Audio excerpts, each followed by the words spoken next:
Segunda-feira, dia 21 de fevereiro, começamos mais uma semana. Na edição de hoje, você vai ver. Moradores do bairro Pedro Jerônimo, aqui em Itabuna, temem que o campo de futebol seja destruído porque uma suposta proprietária do terreno apareceu. Segundo a comunidade, isso não é possível porque a área foi desapropriada pela prefeitura. Após uma reunião entre os sindicatos envolvidos, foi definido que o comércio varejista de Ilhéus não vai funcionar nos dias de carnaval.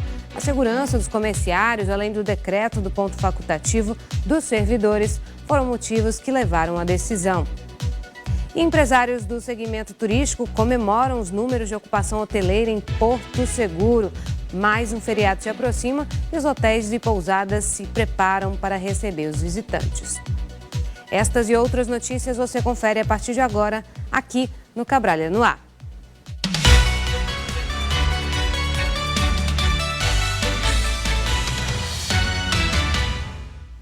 Olá, bom dia para você que está do outro lado da telinha. Que bom que a gente já está começando o dia, segunda-feira, a semana, juntinhos e, claro, muito bem informados com notícias agora do sul e extremo sul do estado. A gente já começa o programa falando sobre uma loja de equipamentos de refrigeração que pegou fogo na Avenida Princesa Isabel. Foi aqui em Itabuna. Quem está no local e traz todas as informações para a gente agora é a Tainane Cássio. Meu Deus, vamos lá. Tainã, bom dia para você. Bom dia para você também, Camila. Bom dia para todo mundo que está acompanhando a gente aqui no Cabralha no Ar. Pois é, né? Em pouco mais de uma semana, infelizmente, 3 incêndios foram registrados aqui na cidade de Itabuna. Infelizmente, a gente já começa a semana falando sobre mais um deles, que aconteceu, como você falou, aqui no São Caetano, já no final de linha do São Caetano, aqui que ainda é considerado, né, o final da Avenida Princesa Isabel. Nós estamos exatamente aqui em frente ao local desse incêndio. O Raimundo Messias está mostrando aqui as imagens para a gente. Foi aqui numa casa de refrigeração que conserta equipamentos, né, como geladeiras, ar-condicionado também. E o que acontece? Aqui nesse local, o que parece pra gente é que é um depósito, né, onde ficavam guardadas essas coisas. Ainda não tem informações de onde foi que começou esse incêndio e nem o que foi exatamente que causou esse incêndio, que tem imagens impressionantes de altas labaredas, as chamas muito altas mesmo, chegaram até aqui. Como o Raimundo Messias vai mostrar pra gente, olha só, atingiu ali praticamente o terceiro andar, né, o segundo andar ali daquela casa. Tem fios de alta tensão por aqui e olha só o estado que ficou. Todos os fios ficaram completamente estourados, né? Aqui nessa localidade o pessoal ficou sem energia elétrica durante toda a noite, toda a madrugada, só no domingo de manhã, porque esse incêndio aconteceu no sábado à noite, mas aí no domingo de manhã a Coelba esteve no local, né, para poder religar também, fazer alguns reparos, e 96% do bairro já estava com a energia normalizada. O que acontece? A Coelba teve que desligar, né, teve que forçar o desligamento dessa energia para não causar aí piores estragos. Aqui nesse imóvel que Raimundinho está mostrando para a gente, de acordo com o Corpo de Bombeiros, tinha alguns recipientes com nitrogênio, o que pode ter aumentado a intensidade das chamas. A notícia boa é que nós não temos registro de feridos. Quando chegamos aqui no local, tinha alguns trabalhadores aqui dentro, arrumando, tirando algumas coisas. Nós tentamos entrar, também tentamos pegar mais informações sobre o que aconteceu, mas nós tivemos a resposta que eles não tinham autorização para poder passar as informações para a gente. Os estragos poderiam ter sido ainda muito maiores. Vou pedir para a Raimundinho mostrar também, Rai, por causa dos fios de alta tensão aqui na rua. Olha só como os fios de alta tensão ainda estão espalhados aqui pela rua.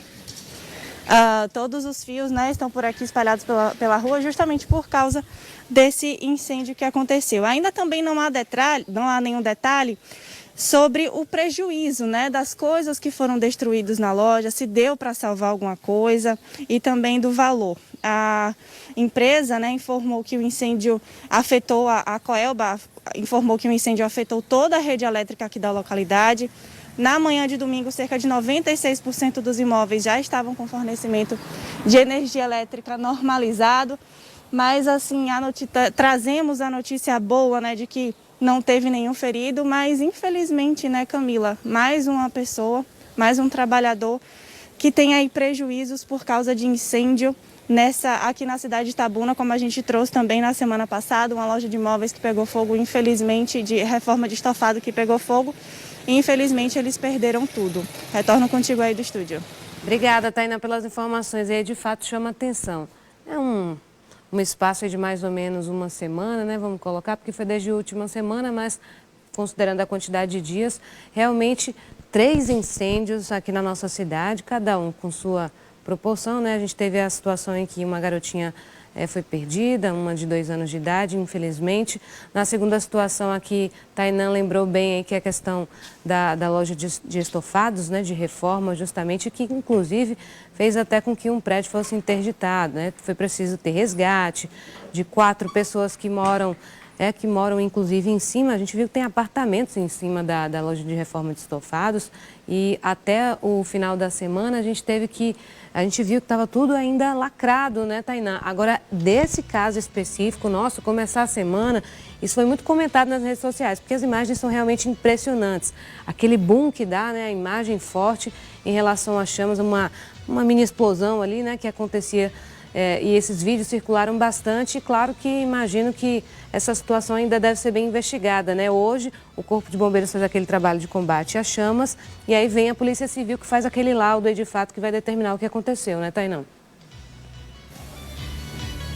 Sim, Camila, isso tudo ainda será feito, a causa do incêndio vai ser investigada e o que chama atenção também é porque aqui nesse local de reforma, né, nesse local que é como se fosse um depósito, ela já fica um pouco mais à frente, são equipamentos que precisam de nitrogênio, né? E isso também foi o que causou, de acordo com o Corpo de Bombeiros, o que pode ter causado aí essas chamas ainda mais altas, essa situação ainda mais complicada que aconteceu por causa desse nitrogênio. Inclusive, Camila, como eu falei, né, por causa desses diversos incêndios que estão, essas ocorrências de incêndio que estão tendo aqui na cidade de Itabuna, principalmente em imóveis, em estabelecimentos comerciais, o Corpo de Bombeiros vai fazer uma reunião para poder saber, fazer uma força-tarefa e do que pode ser feito agora para poder evitar que novos incêndios aconteçam. Inclusive, a gente está aqui na Avenida Princesa Isabel, mas nós já vamos deslocar lá para a sede do Corpo de Bombeiros para poder conversar com o Tenente Coronel Manfredo para saber como é que vai ser feita essa força-tarefa, o que vai ser discutido, o que pode ser feito para poder evitar que novos incêndios aconteçam. A gente também vai perguntar em relação a esses 2 incêndios que aconteceram aqui durante essa semana nesses 2 estabelecimentos, porque são muito inflamáveis, né? Tanto lá dos estofados, como a gente estava falando, quanto aqui também, é tanto que teve essa questão do nitrogênio que foi um agravante. Então nós vamos conversar com o Tenente Coronel Manfredo para poder esclarecer todas essas situações. Daqui a pouquinho você me chama porque a gente já está indo para lá. Vamos sim, né? Com certeza. Obrigada, viu, Tainá, pelas informações. A gente vai entender um pouquinho, até porque existem regras e tudo mais para cada estabelecimento funcionar e já ela está lá no Corpo de Bombeiros. Uma reunião realizada na última sexta-feira definiu que o comércio varejista de Ilhéus não vai funcionar durante o período de carnaval. Essa decisão se baseou no fechamento dos bancos nesses dias e o decreto do ponto facultativo para os servidores do município. Vamos ver como é que vai ser?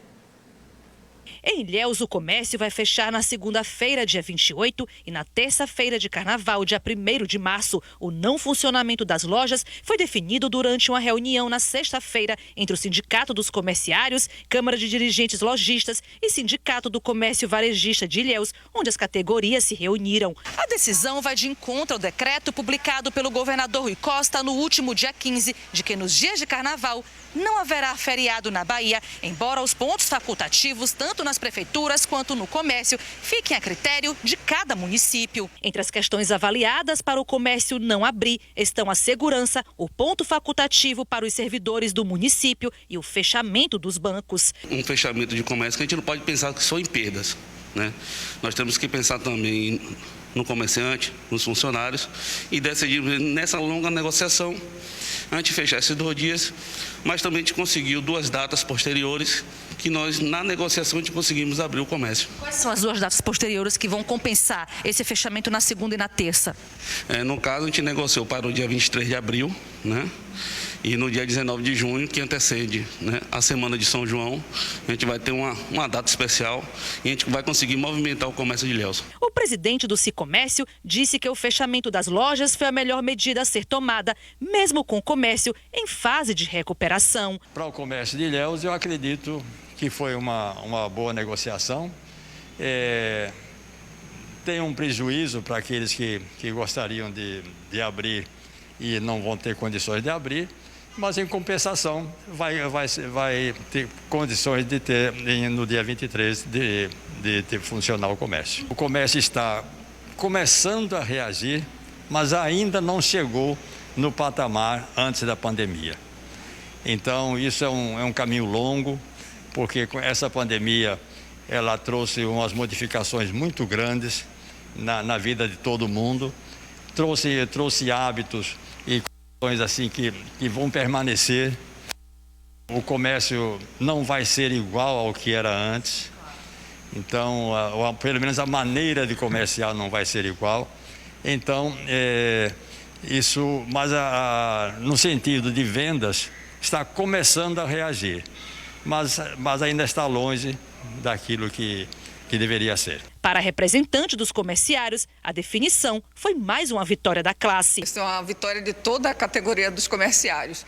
E a gente está muito feliz de ter conseguido nessa reunião, que foi uma reunião assim de última hora, e que nós conseguimos chegar a um consenso e fechar esse acordo, para que os comerciários tenham, tanto no dia 28 como no dia 1º de março, um descanso que eles também merecem. No sábado, dia 26, as lojas abrem normalmente e na quarta-feira de cinzas, a partir das 8 horas.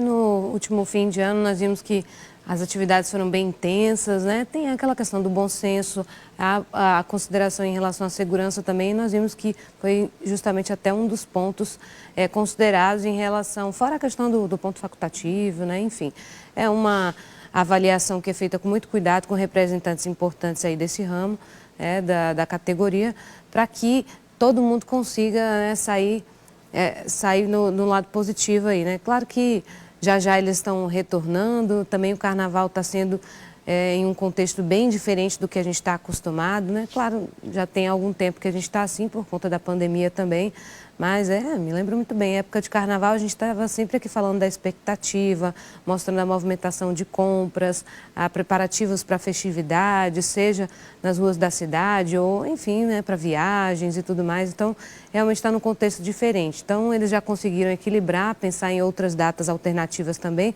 até para recompensar, para compensar, na verdade, essas datas em relação ao carnaval. Então, está decidido lá em Ilhéus, nossa cidade vizinha, comércio varejista não vai funcionar no carnaval, tá certo?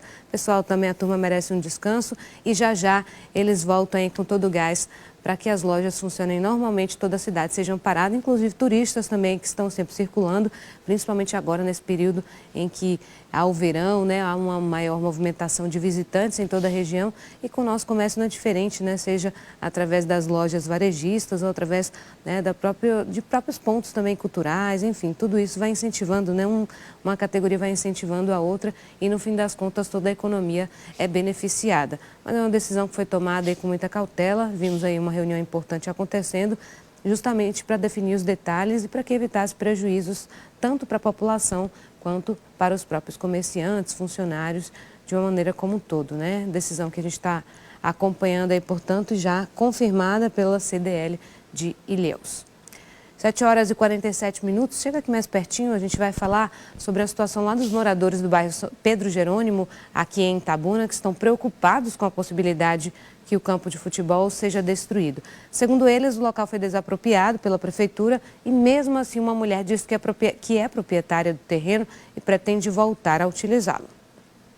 Moradores do bairro Pedro Jerônimo, em Itabuna, que utilizam o campo de futebol para práticas esportivas e eventos sociais, estão preocupados com a possibilidade de perder o espaço, que já existe há mais de 30 anos na comunidade.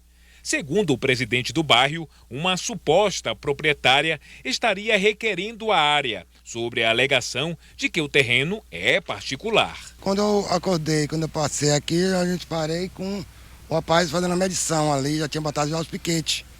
Aí eu perguntei para ele para que esse piquete. Ele falou, ó, já estamos marcando aqui o campo para poder vender o loteamento. Que foi a proprietária que contratou a empresa para fazer a medição. André é presidente de uma das associações que jogam no campo e não entende o porquê da alegação da suposta proprietária, já que a prefeitura decretou que o terreno foi desapropriado e cedido à comunidade. Esse campo aqui ele já tem muito tempo, mais de 30 anos. E a associação que nós fazemos parte, a Associação Master, que joga aqui no sábado, ela acompanha a criação desse campo, também já tem praticamente 30 anos. E nós fundamos a associação junto com nós, no caso nós estamos dando continuidade, mas as pessoas que fundaram foi na mesma época que fundou esse campo. E esse campo possui uma função social muito importante, porque diversas pessoas atuam aqui. Tem a Associação Master de 4 horas, tem o Flamengo e Vasco, que é o clássico aqui, a associação de 2 horas, tem a associação de quarta-feira, e tem as escolinhas. Então tem uma função social muito importante. Então hoje, a proprietária, mesmo sabendo que existe um decreto que já desapropriou o terreno, porque é patrimônio público, que hoje é patrimônio público, ela tenta de forma arbitrária fazer a retomada desse campo. Então nós queremos pedir apoio, né, para que as pessoas entendam a função social desse campo. Um documento assinado em 2003 pelo então prefeito na época, secretários e representantes da sociedade organizada, concedendo poderes de posse da área à comunidade do bairro. Temos aqui o decreto, né, que foi no dia 28, né, de maio de 2003, né, que deixou o campo já desapropriado para a comunidade. E daí para cá, ela veio tentar acabar o campo, né? E continua tentando acabar o campo. O meu medo é dela vir aqui novamente com a máquina e meter a máquina aqui na comunidade, que a máquina fica logo ali, né? E a gente não vê ela, quando vê aqui já está com a máquina para acabar o campo. O Bruno tem 13 anos, joga no campo com os coleguinhas 3 vezes na semana. Segundo ele, é o único espaço recreativo que o bairro possui para a prática de esportes. O garoto, assim como tantos outros, sonha em ser um jogador profissional de futebol. É o meu sonho de ser um jogador de futebol profissional, sim. E é o sonho da maioria das crianças que treinam aqui também. Aqui é o único meio de diversão que a gente tem, porque se acabar o campo a gente não vai ter onde brincar, nós vamos ficar à toa, entendeu? Aí não pode acabar o campo não, porque é o único meio de diversão da gente. E também aqui tem associação que brinca aqui, e criança também, para não ficar no meio da rua, na bandidagem. E aqui é o único meio de diversão da gente brincar.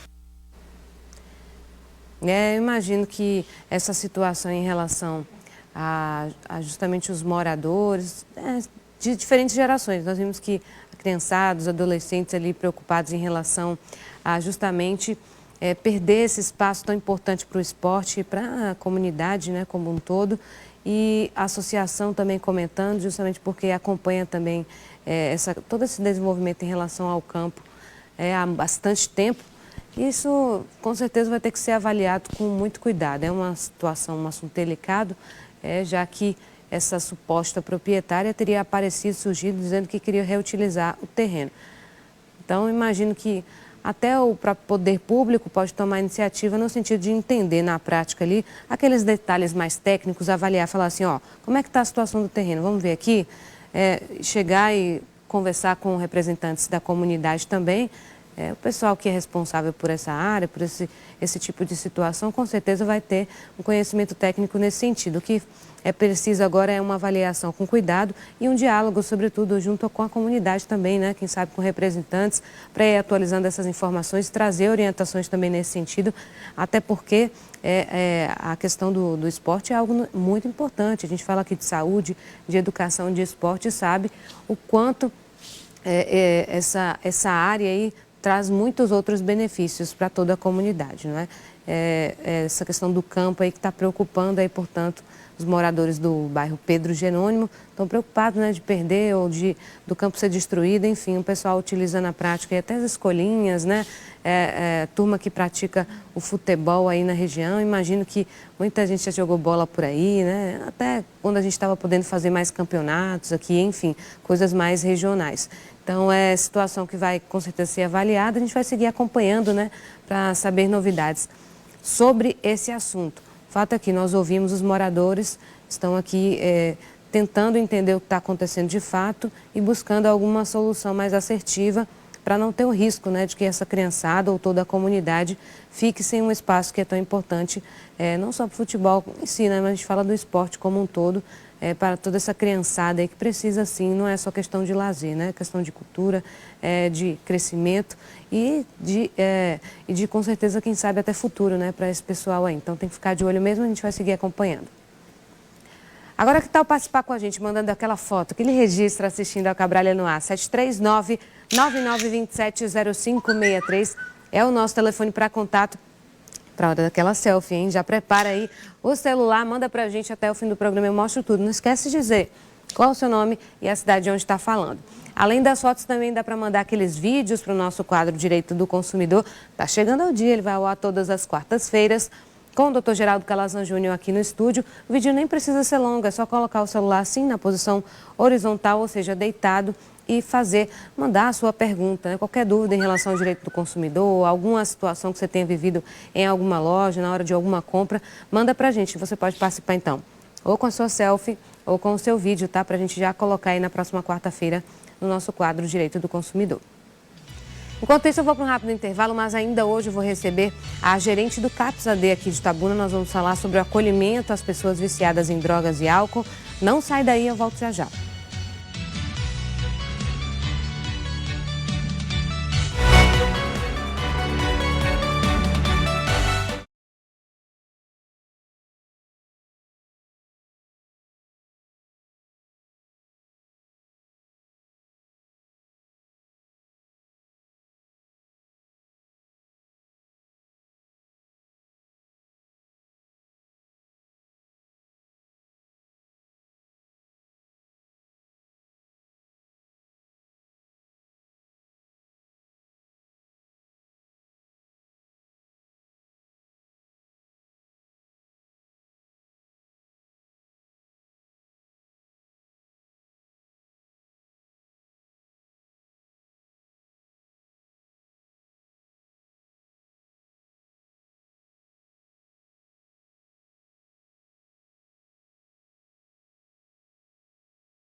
Já de volta com o Cabralha no ar, tá chegando agora, seja muito bem-vindo, 7 horas e 58 minutos, 59, calma, tá dando 8 horas, ainda dá tempo de participar com a gente, ó, vou até chegar mais pertinho para você garantir aquela selfie, 739-9927-0563 é o nosso telefone para contato, fazendo aquela selfie, tem que mostrar que tá acompanhando, né, Cabralha no ar, não fica tímido não, a gente quer ver o rostinho de vocês, se sentir mais perto, criançada, né, os bichinhos também, a família, quem estiver reunida, a turma do cafezinho, que sempre participa com a gente, manda a selfie, até o fim do programa eu mostro tudo, olha lá, tá combinado, eu estou esperando sua participação.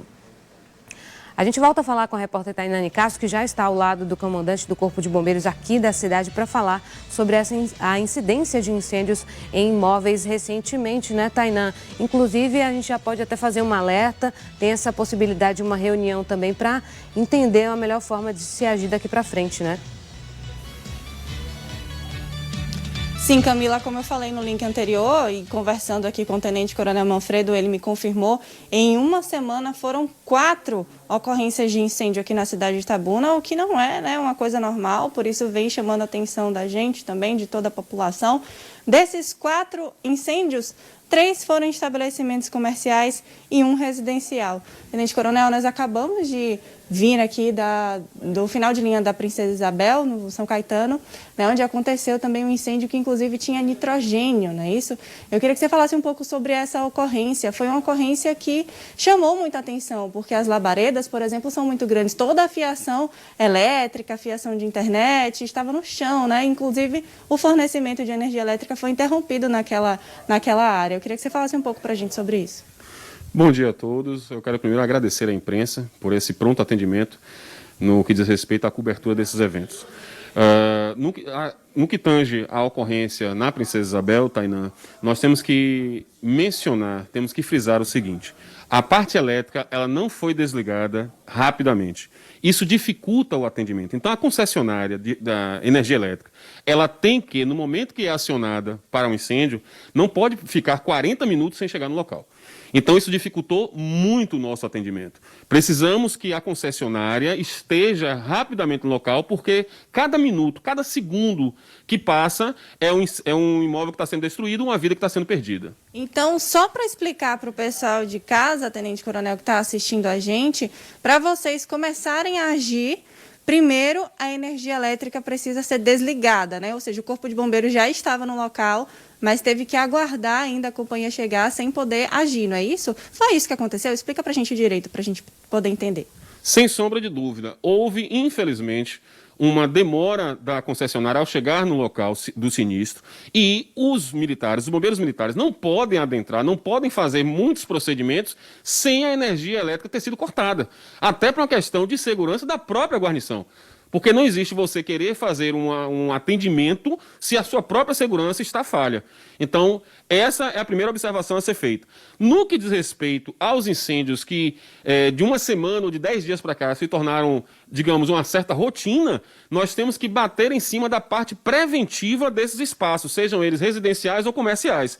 Motivo pelo qual nós já mandamos uma informação ao presidente da CDL, senhor Carlos Lee, para que nós possamos, em parceria, fazer treinamento, capacitação dos lojistas e funcionários de lojas nas mais diversas áreas da cidade, para que nós venhamos a preconizar, venhamos reforçar a necessidade da parte preventiva e de como saber utilizar, por exemplo, um extintor. A gente percebe também que, por exemplo, nesse caso que aconteceu nesse final de semana, tinha o nitrogênio, que foi um atenuante, né, no caso do incêndio. Na loja de estofados também tinha muito material que pega fogo rápido, né, tecido, espuma, madeira. E a gente queria saber, Tenente Coronel, como fazer nesses casos, né? Porque ali é um caso que pega fogo muito rápido, né? Como você falou em relação à prevenção. O que é que esses locais podem ter? E até agora também a gente não teve uma confirmação sobre o que foi que causou esse incêndio nesses 2 locais. Se poderia ter sido uma pane elétrica, um curto-circuito, algum outro tipo de algum outro fator. Então eu queria que você falasse em relação à prevenção nesses casos, assim, que tem locais que, né, podem pegar fogo facilmente. realmente o fogo se alastrar.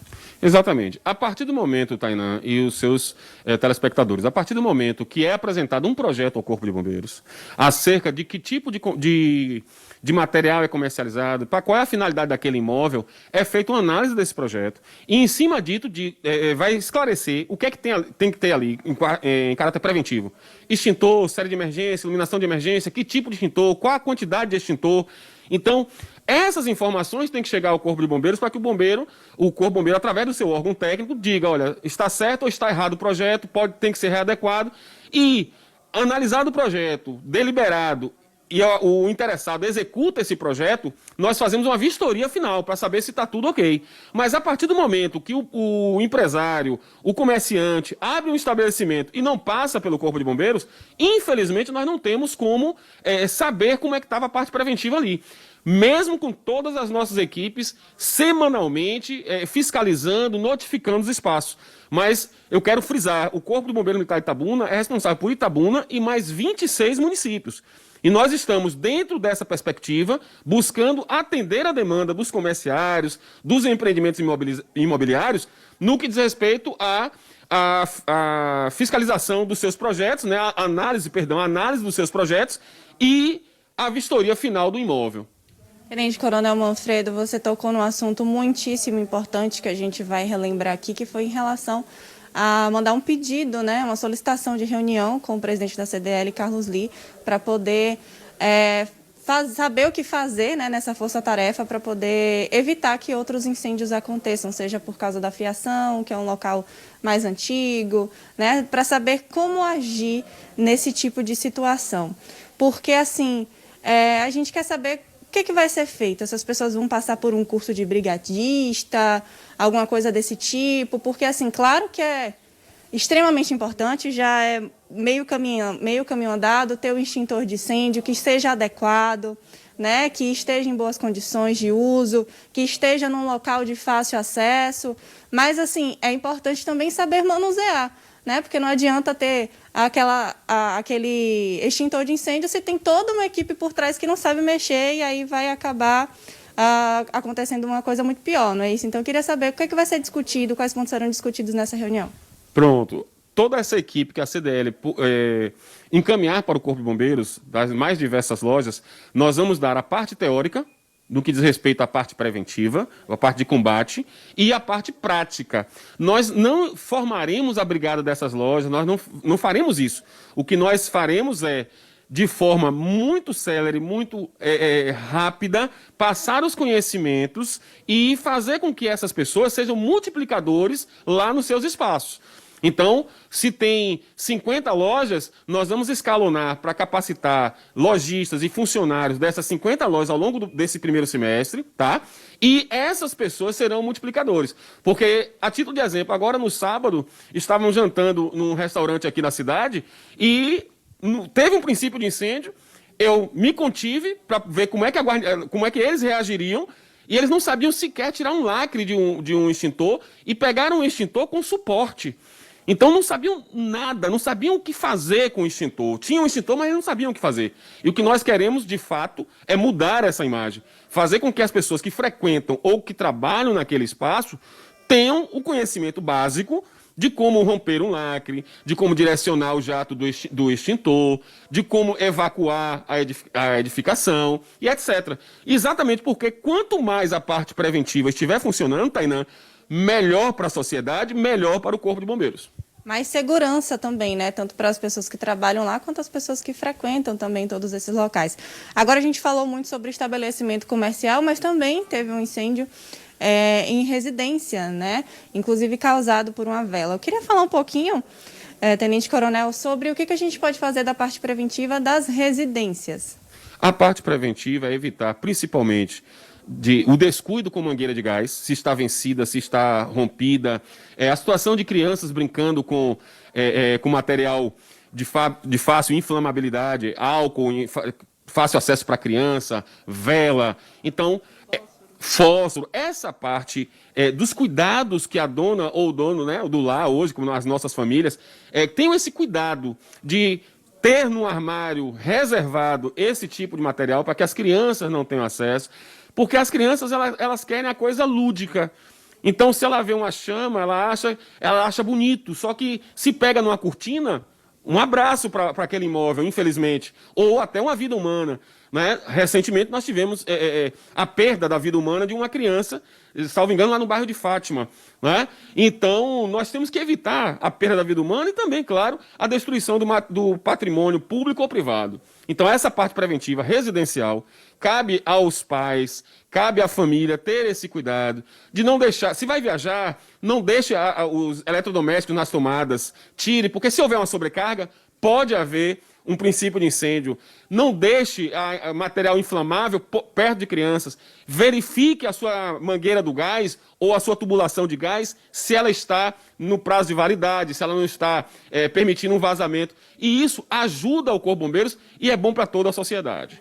Em relação às velas, Manfredo, né? Porque, por exemplo, se numa situação de falta de energia, a pessoa acende uma vela e tudo mais.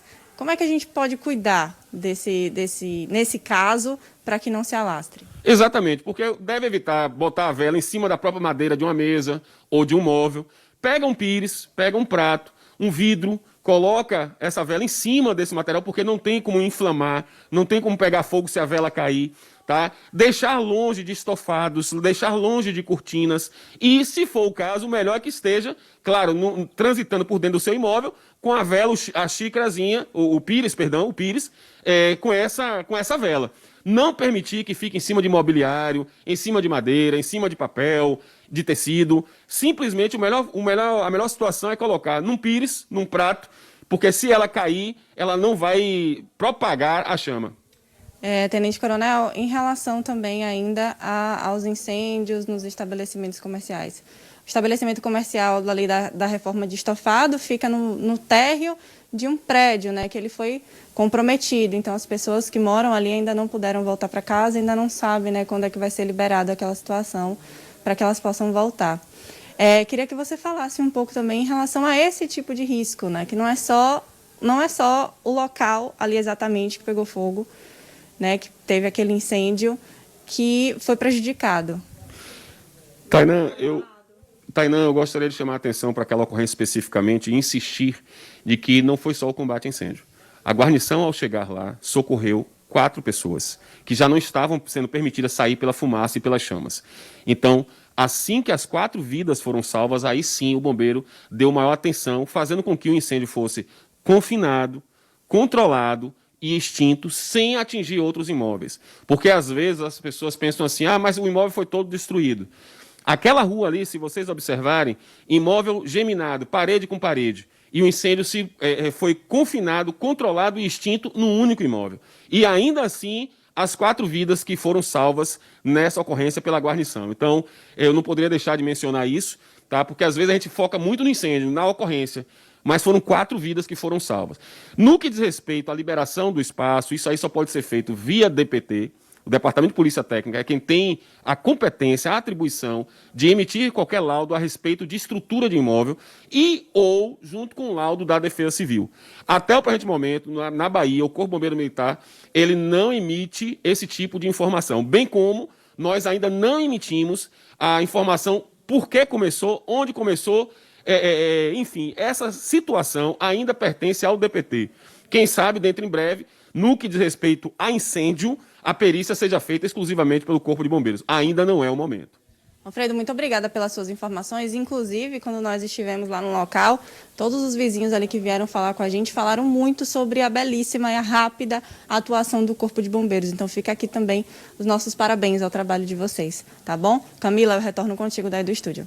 Obrigada, Tainá. É o nosso entrevistado, com certeza, assunto importantíssimo para a gente debater. Hoje eu recebo aqui no estúdio a gerente do CAPS-AD de Itabuna, Flávia Neri. Nós vamos falar sobre o Dia Nacional de Combate às Drogas e ao Alcoolismo, comemorado ontem. Vamos dar as boas-vindas para ela? Flávia, muito bom dia aqui no nosso cantinho, bem-vinda. Obrigada por aceitar nosso convite.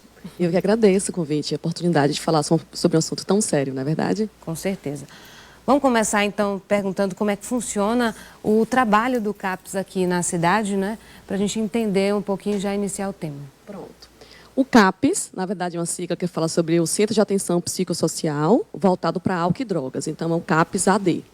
Lá é um centro voltado para pessoas que têm sofrimento em decorrência do uso prejudicial de álcool e outras drogas. Lá a gente funciona com uma equipe multiprofissional, porque a gente compreende que o problema das drogas é algo multifatorial, que exige vários tipos de formações. Então, a gente tem médico, a gente tem psicólogo, a gente tem assistente social, e a gente tem toda uma equipe de apoio para dar suporte a esse usuário que chega ao serviço.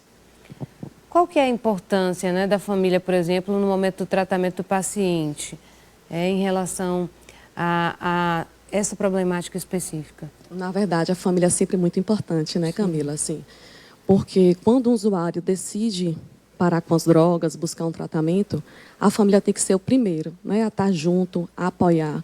A gente sabe que ter um familiar que esteja com esse sofrimento não é fácil.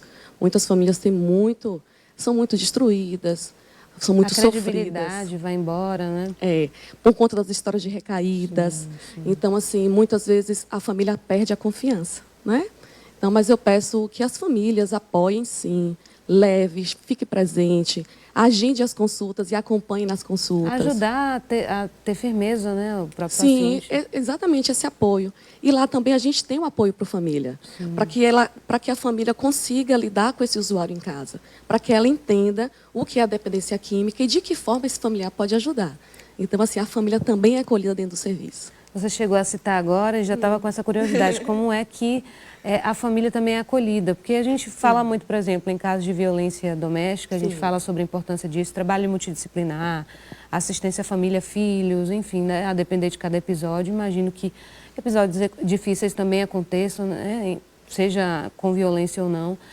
Mas como que funciona na prática, então, essa assistência mais completa? Existe um trabalho multidisciplinar? Um diálogo, parte de psicologia, enfim, saúde também diretamente? Sim, sim. Para os usuários, sim, todos, ele tem acesso a todos os serviços e para a família também.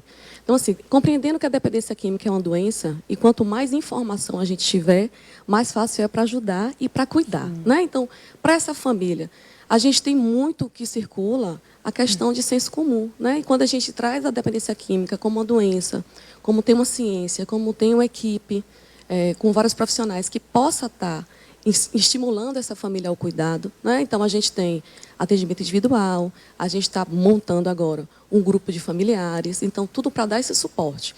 Porque a gente entende que essa esposa, que essa mãe, que esse familiar que tenha um dependente químico dentro de casa, também tem sofrimento, né? Então, ela também vai ser acolhida dentro do nosso serviço. Pode acontecer da questão familiar, por exemplo, um pai que já teve um problema com o alcoolismo, isso também interferir na prática acontecer com filhos ou, enfim, outros parentes? Sim, a gente tem a questão da hereditariedade, né? Então, assim, a dependência química pode vir a questão da hereditariedade e tem a questão também ambiental e social. Sim. A gente vive numa comunidade, numa sociedade onde existe um estímulo do uso de álcool, né? Então, a gente vê propagandas, a gente vê no nosso bairro cheio de usuários de álcool, então hoje inicia-se o uso da droga muito cedo.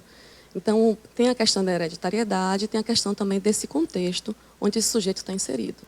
Então, essa questão aí vai muito além, né, do trabalho que vocês fazem mais técnico, digamos assim, porque aí vem criação, aí vem cultura, vem uma série de fatores aí que podem influenciar nisso, né? Verdade, por isso que é tão multifatorial, né? Sim. Então, assim, não só a questão da dependência química, a dependência química é uma doença, mas tem a questão também do uso da droga, né? Do uso da álcool e drogas. Então, assim, porque a gente tem uma diferenciação. Não é todo mundo que é usuário de álcool ou usuário de droga que é dependente químico. Então, tem essa diferenciação. Ah, Flávia, mas como é que pode? Então, no serviço de vocês, vai atender usuário ou vai atender dependente químico? No serviço da gente, a gente vai atender pessoas que estejam em sofrimento devido a esse uso prejudicial. Entende? Então, assim, por isso que tem essa distinção. E até para evitar consequências maiores, né? Sim, exatamente. Essa questão aí de como identificar, né? De como saber ali onde é que está aquela fronteira, aquele limitezinho ali de entender, falar, poxa, eu tenho um problema em casa, eu tenho que ficar atenta a isso. Como a gente identifica isso? Eu acho que o primeiro ponto é em relação aos prejuízos. Sim. Não é verdade? Então, quando a gente fala de dependência química, a gente pode elencar prejuízos. Aquela pessoa que faz uso abusivo, que a gente chama de álcool, por exemplo, na segunda-feira tem um prejuízo de não conseguir acordar disposto para trabalhar. Então, já tem um prejuízo no trabalho. Tem a questão do prejuízo social, né? Então, assim, que lugar ele está inserido, esses compromissos, a questão familiar. A minha esposa ficou feliz, meu marido ficou feliz, minha mãe ficou feliz. Também é algo que marca Entende? muito, Então, né? assim, aí você vai gerar prejuízo na sua relação familiar. Então, quando ele começa a perceber prejuízo financeiro, né? Então, quando ele começa a perceber que está tendo tantos prejuízos, por que não vai procurar ajuda? Não é verdade? Então, a gente começa por aí. Gerou prejuízo, a pessoa cai em si e vê que gera um sofrimento. Não é verdade? Porque quando tem prejuízo, tem sofrimento. E aí essa pessoa vai em busca de tratamento. Começando a identificar aí como que é esse passo a passo, porque a gente viu que o serviço está aí, né, para toda a comunidade, independente do grau que está acontecendo, né, se é o comecinho, né, se já está um pouquinho mais complicado, como é que é esse passo a passo então? Até chegar num tratamento, numa ajuda, enfim, no acolhimento. Na verdade, ele vai... A Organização Mundial de Saúde tem uma divisão entre dependente químico, né, onde tem uma lista de sintomas, onde a gente identifica, e tem as pessoas que têm prejuízo. Por exemplo, a dependência química ocorre quando o paciente tem síndrome de abstinência. Quando o corpo, né, popularmente falando, quando o corpo tem a necessidade de usar droga. Então, a gente conhece muito alcoolista, por exemplo, que parou, suspendeu o uso de álcool, mas 2 dias depois ele vai ter sintomas de abstinência. Ele vai começar a ter alucinações, tremores, sudoreses, e aí ele não consegue ficar sem a droga. É como se o corpo, a gente chama popularmente de como o corpo chamasse pela droga. Então, quando ele começa a ter sintomas de abstinência, questão de tolerância, antes bebia uma latinha, hoje já bebe 3, já bebe 4. Então, vai aumentando essa tolerância à droga. Então, esses 2 são um dos critérios para a gente diferenciar entre um usuário convencional e um dependente químico. Então, assim, chegando ao serviço, a gente tem alguns testes, algumas escalas que a gente aplica para identificar, para avaliar o nível, em que estado ele está desse uso da droga, uso prejudicial, uso recreativo. Então, existem alguns tipos de usuários, que a gente tem essa classificação, e o dependente químico. E quais são os tratamentos aí oferecidos pelo CAPS, né? Tem medicação gratuita? Tem necessidade de medicação? Alguns sim, outros não? Perfeito, Mila. Então, assim, algumas pessoas têm... Lembra que eu falei agora sobre a questão do alcoolista, que com abstinência ele vai ter alguns sintomas. Então, esses sintomas, existem medicações para esses sintomas. Então, se ele está abstinente e apresenta todos aqueles sintomas negativos da abstinência, a gente tem medicação para isso. Okay? Rapidinho aqui para a gente encerrar. Ok. Vamos lembrar endereço, né? Como as pessoas podem procurar? Então tá. O CAPS AD fica localizado no Banco Raso, na Rua E, pertinho ali do restaurante Casarão. Então, assim, quem quiser ir lá, gente, portas abertas, não precisa ter um encaminhamento formal. É só chegar, fazer uma fichinha e vai passar por um de nossos profissionais que está lá à disposição. De segunda a sexta. Coisa boa. Muito obrigada. Viu, eu que agradeço. Foi ótimo. Tchau, tchau. Vamos seguir então com... vamos acompanhar imagens ao vivo, né? Lá da Avenida Manuel Chaves, agora falando de prestação de serviço também ainda, né? Agora acompanhando o trânsito em Itabuna, são 8h22. Você está conferindo aí a Manuel Chaves até tranquila, né? Diferente do de costume, mas o dia está só começando, né? Nessa segunda-feira tem muita gente que já começou a rotina, já está em seu trabalho, escola, né?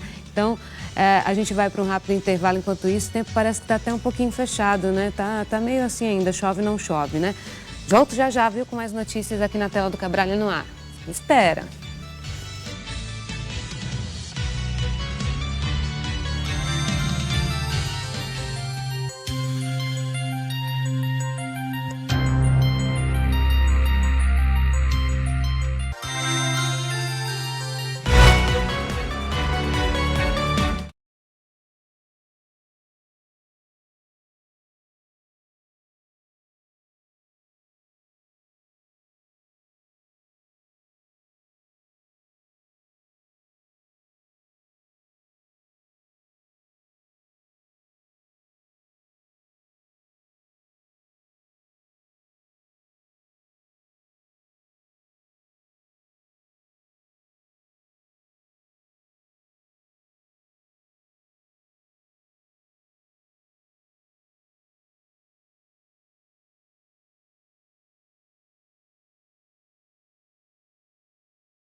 Já estamos de volta com o Cabralha no Ar, 8 horas e 27 minutos.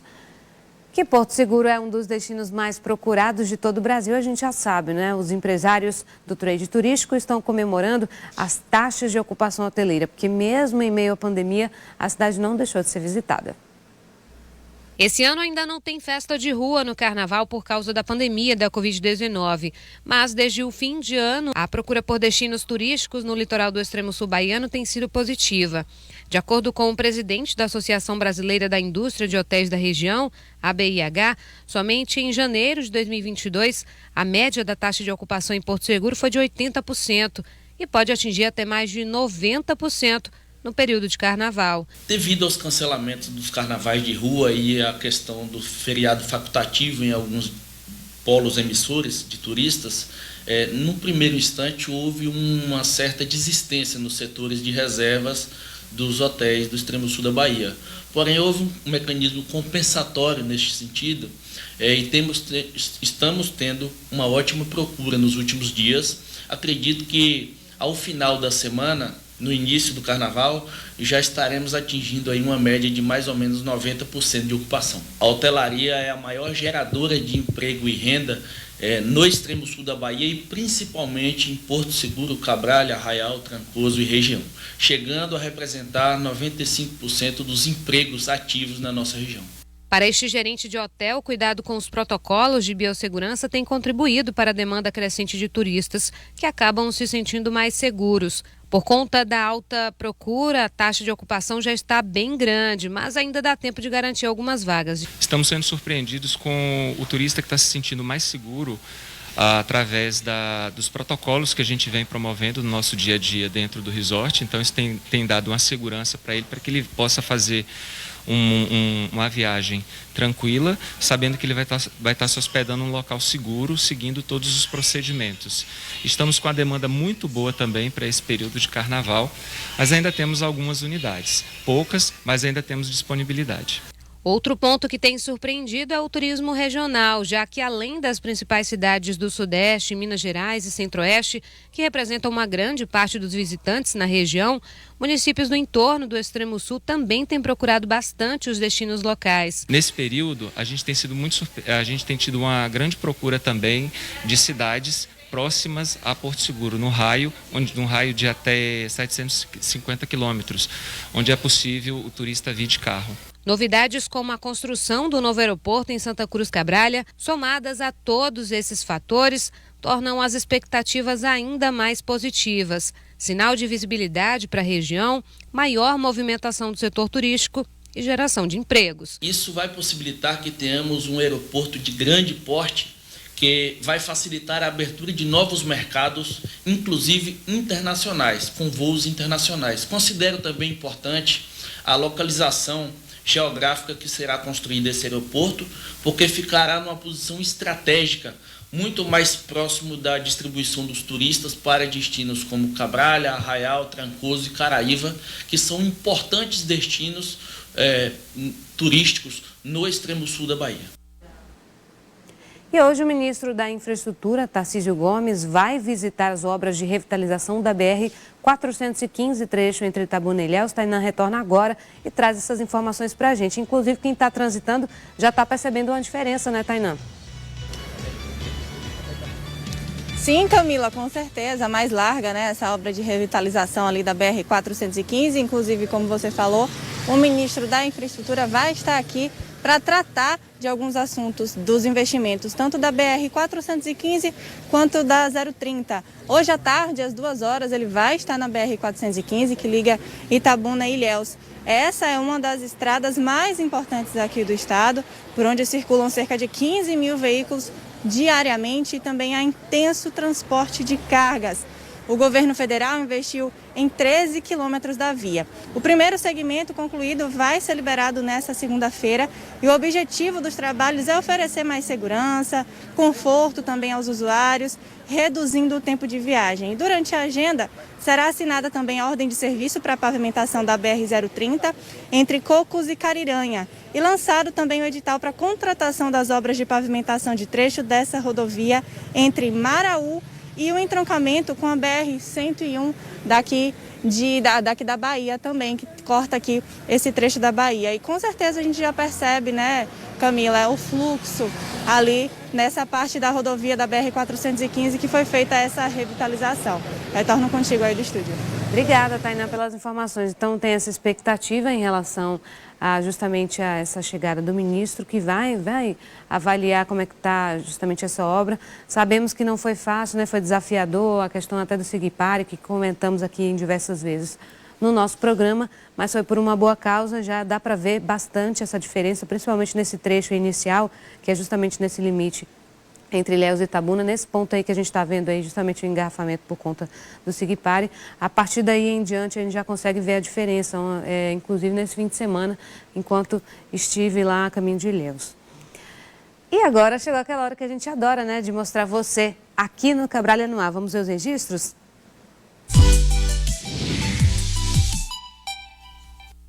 A primeira participação veio lá de Ubatã. Vamos ver quem foi que mandou a selfie pra gente. Olha lá o Pedro assistindo já ligadinho com a gente no Cabralha no Ar. Obrigada, viu, por começar a semana nos acompanhando. Obrigada pelo carinho da sua audiência. Também tem participação lá de Ilhéus. Ô, minha gente, que gargalhada mais gostosa. Atenção pra isso. Essa é a Laura, ó. Beijo pra mamãe. Obrigada, viu? Nosso fofurômetro aqui tá em alta. Participação também lá direto da Cidade de Sol. Vocês viram ali? Eu falo, na hora que eu chamei ele já, ó. Garantiu, o Pedro também já garantiu a selfie dele lá de Jequié. Obrigada, viu, pela sua participação. Olha, Valdez aí com aquele sorrisão no rosto. É lá de Ilhéus, viu, também turma fiel. Sempre participa aqui com a gente, a turma de Ilhéus. Mais registro? Vem lá do Extremo Sul agora. Olha a Margarete com o seu cafezinho, hein, Margarete? Daqui a pouquinho também já toma o meu. Fechou o programa aqui, eu já vou correndo. E para fechar, o Renan de Arraial da Ajuda também com aquele sorrisão no rosto que a gente adora. Cafezinho, sorrisão no rosto, não tem erro para começar a semana, né? E você que não mandou seu registro, manda pra gente amanhã, a partir das 7h30, já estaremos juntinho novamente. Lembrando que hoje ainda tem balanço geral com o Tom Ribeiro a partir das 11h50. Muito obrigada mais uma vez pela sua companhia, tá certo? Que Deus abençoe seu dia. Até a próxima, hein? Tchau, tchau.